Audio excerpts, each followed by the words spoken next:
Um, my plant is a Douglas fir. The Latin binomial is Pseudotsuga menziesi.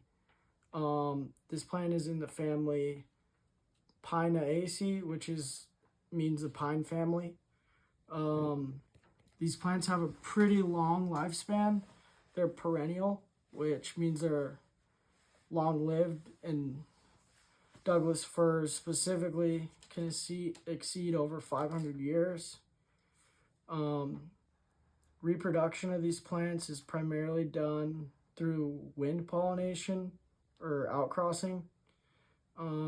Same with their dispersal is through wind dispersal, and they have winged cones that fall from the trees.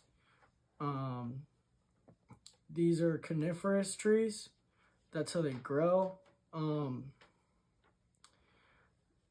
Douglas fir trees need well-drained habitats with moist soil, and we see a lot of this in British Columbia through Central California.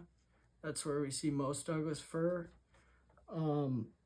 Most importantly, the relationship with humans that we have with Douglas fir is really strong in North America, as we use it for building houses and structures because of the strong straight wood we can get out of Douglas fir trees. Cultural significance of this plant is it was historically used by indigenous people for tools, buildings, and medicine.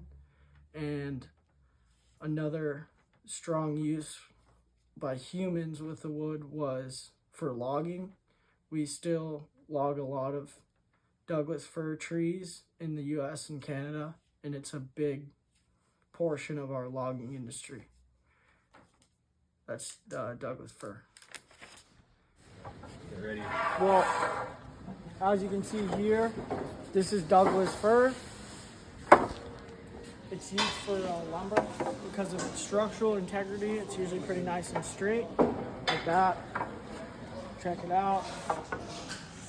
They got a lot of it here at Home Depot. That's Douglas fir. So here's a little framing that I did at my buddy's house for a sauna.